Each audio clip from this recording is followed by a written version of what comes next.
बाबा जी की प्यारी साध संगत जी, राधा स्वामी जी। प्यारी साध संगत जी, आज की जो साखी मैं आपको सुनाने जा रही हूँ, ये साखी एक बहुत बड़ी सीख देने वाली साखी है। ये साखी हमें बताती है कि जब हम पूर्ण सद्गुरु से नाम ले लेते हैं तो उसके बाद वो कैसे हमारी संभाल करते हैं, जीवन के हर मोड़ पर कैसे वो हमारे साथ होते हैं। तो साध संगत जी, साखी को कृपया पूरा सुने जी। संगत जी, साखी एक सत्संगी परिवार की एक लड़की की है जिसका ध्यान रूहानियत की तरफ था, लेकिन उसकी शादी एक ऐसे परिवार में हो गई जो कि सत्संगी नहीं था। उस घर में लड़की को किसी चीज़ की कोई कमी नहीं थी, क्योंकि लड़के के परिवार वालों का एक बहुत अच्छा बिजनेस था। लेकिन शादी के कुछ समय बाद वो लड़का अपने परिवार से अलग हो गया। उसने उसी शहर में कहीं और जगह अपना अलग फ्लैट ले लिया और वो अलग रहने लग पड़े, क्योंकि साथ संगत जी, वो लड़का ड्रग एडिक्ट था, जिसकी वजह से उसके घर वाले उसे बहुत बोलते थे, उस पर चिल्लाते थे। तो उनके घर पर हर रोज़ लड़ाई होती थी, जिसकी वजह से उस लड़के ने उसी शहर में अपना अलग फ्लैट ले लिया और वो अपनी पत्नी के साथ वहीं रहने लगा। उसकी पत्नी भी उसे बहुत समझाती थी कि आप इन चीज़ों से दूर रहें, इनमें कुछ नहीं रखा। लेकिन साथ संगत जी, जो भी ऐसी चीज़ों का सेवन करना शुरू कर देता है, इनसे छुटकारा पाना बहुत आसान नहीं होता। तो लड़की रोज़ाना उस कुल मालिक के आगे अरदास करती कि वो उसके पति को एक अच्छा इंसान बना दे, उसके पति को सद्बुद्धि दे, उनका ऐसी बुरी आदतों से छुटकारा हो जाए। और इसी बात को लेकर कभी कभी वो दोनों भी आपस में झगड़ पड़ते थे और बहुत लड़ाई होती थी। लेकिन लड़की ने अपने माता पिता को कभी भी ऐसी कोई भी बात नहीं बताई थी कि उन दोनों में लड़ाई होती है, क्योंकि साथ संगत जी, वो लड़की खुद तो परेशान थी, लेकिन वो अपने माता पिता को परेशान नहीं करना चाहती थी।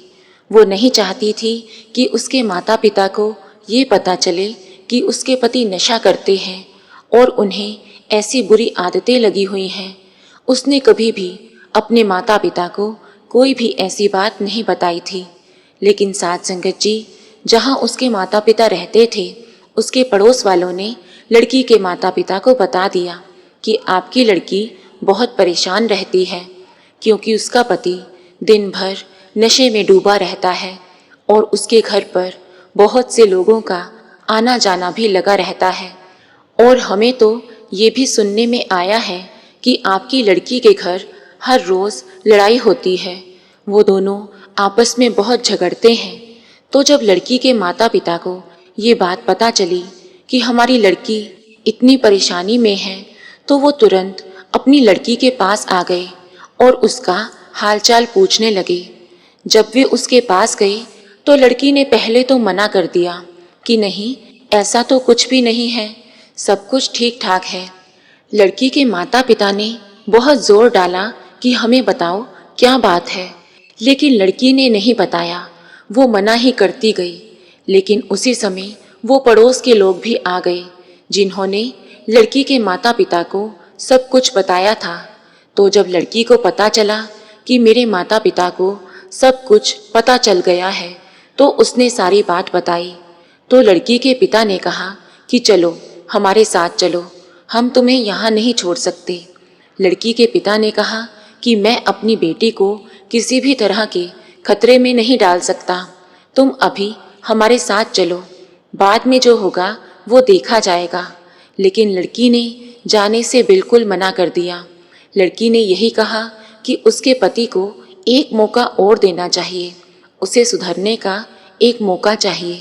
तो जब ये बात लड़की ने अपने पिता से कही, तो लड़की के पिता ने कहा कि तुम्हारे कहने पर एक मौका हम उसे देते हैं, लेकिन अगर फिर भी ऐसा ही रहा तो हम तुम्हें यहाँ से ले जाएंगे।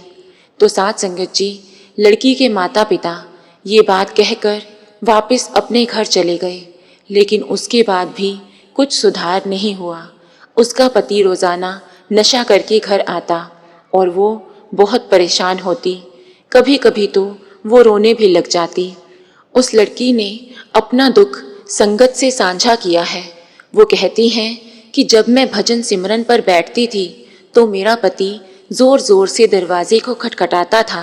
वो मुझे बैठने नहीं देता था। मैं जब भी बैठती थी वो जोर जोर से दरवाज़ा खटखटाने लगता, जैसे कि उसने दरवाजे को तोड़ ही देना है। तो इसी डर के कारण मैं उठ जाती। मुझसे भजन सिमरन भी नहीं हो पाता, क्योंकि मेरा पति मुझे भजन सिमरन पर बैठने ही नहीं देता था। और इसी बात को लेकर वो ज़्यादा परेशान रहने लगी। बहुत दुखों से और तकलीफ़ों से गुजर रही थी। साथ संगत जी, इसी परेशानी के कारण उसने कुछ गलत कदम उठाने की कोशिश की, क्योंकि वो नहीं चाहती थी कि वो दोबारा से अपने माता पिता के घर चली जाए और वहाँ जाकर उन्हें दुख दे, उन्हें परेशान करे या उन पर बोझ बनकर रहे। इसलिए उस लड़की ने अपनी जान लेने की कोशिश की कि किसी तरह मेरा इस मुश्किल से छुटकारा हो जाए, मेरा ऐसी परिस्थितियों से छुटकारा हो जाए।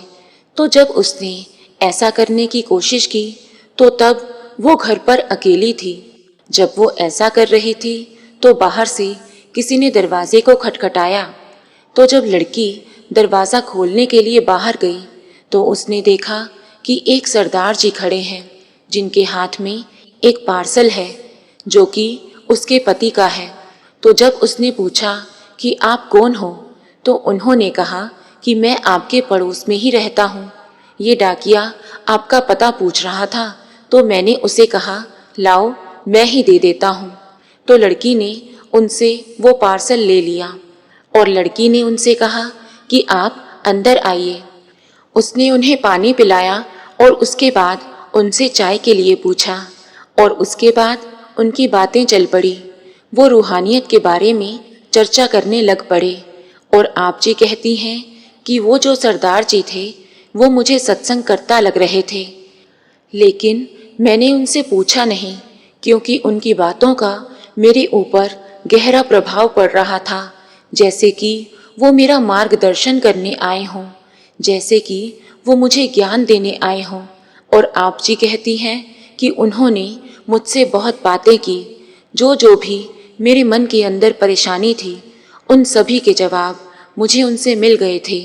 और आप जी कहती हैं कि मैं इस बात को लेकर बहुत हैरान थी कि जो भी मेरे मन में था, जो भी मेरे अंदर चल रहा था, ये सब उनको कैसे पता था, क्योंकि उन्होंने मेरी उन्हीं मुश्किलों को हल किया जो मेरे अंदर पड़ी हुई थी, जो बातें मेरे अंदर चल रही थी।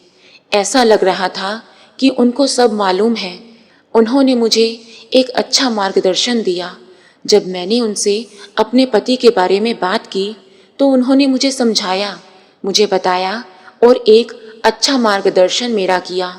और जब मैंने उनसे पूछा कि आप कहाँ से हो, तो उन्होंने बस इतना ही कहा कि मैं आपका पड़ोसी हूँ, मैं यहाँ पास में ही रहता हूँ और मैं आर्मी का रिटायर्ड ऑफिसर हूँ और मुझे भी नाम मिला हुआ है। तो लड़की ने कहा कि मुझे उनसे बहुत कुछ सीखने को मिला। उन्होंने मुझे एक प्रकार का सत्संग ही दे दिया। उन्होंने मेरे मन का बोझ हल्का कर दिया, जैसे कि मेरे सतगुरु ने मेरी संभाल की हो, जैसे कि उन्होंने मेरा मार्गदर्शन किया हो, क्योंकि मैं ऐसा गलत कदम उठाने जा रही थी जिसका अंदाज़ा भी मुझे नहीं था। लेकिन बिल्कुल ठीक समय पे आकर उन्होंने मेरी संभाल कर ली, मुझे बचा लिया। अगर वो उस समय नहीं आते तो कुछ ना कुछ गलत हो जाना था। तो साथ संगत जी, फिर वो लड़की कहती है कि उसके बाद मैंने ऐसा कदम उठाने के बारे में फिर से नहीं सोचा और अपनी ज़िंदगी को हिम्मत के साथ जीने का फैसला किया।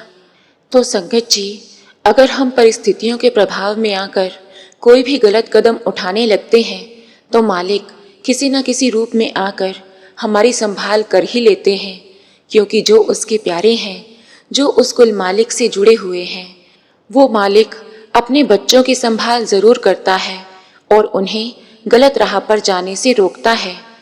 तो संगत जी, इस साखी से हमें भी ये शिक्षा मिलती है कि हमें कोई भी ऐसा गलत कदम नहीं उठाना है परिस्थितियों के प्रभाव में आकर हमें हिम्मत नहीं हारनी। हमें उस कुल मालिक पर, अपने सतगुरु पर ज़रूर विश्वास रखना है। हमें कोई भी ऐसा गलत काम नहीं करना जिसके कारण उंगली हमारे सतगुरु की तरफ उठे, क्योंकि हमारे बाबा जी तो हमें अंदर और बाहर दोनों तरफ से मजबूत बनने की प्रेरणा देते हैं। वो नहीं चाहते कि उनके बच्चे कमज़ोर बने, और जब कुछ बच्चे कमज़ोर पड़ने लगते हैं और ऐसे गलत कदम उठाने लगते हैं तो उन्हें भी दुख होता है। और साथ संगत जी, अपने उन बच्चों को समझाने के लिए, उनकी रक्षा के लिए सतगुरु को किसी न किसी रूप में आना ही पड़ता है। क्या खूब कहा गया है, मेरी हर सुबह आपकी मर्जी से ही हो सतगुरु, क्योंकि एक आप ही हो जो दिन भर मुझे अपनी पनाह में रखते हो। तो प्यारी साथ संगत जी, अगर आपको रूहानी साखियाँ सुनना अच्छा लगता है तो कृपया हमारे चैनल को सब्सक्राइब करें जी। राधा स्वामी जी।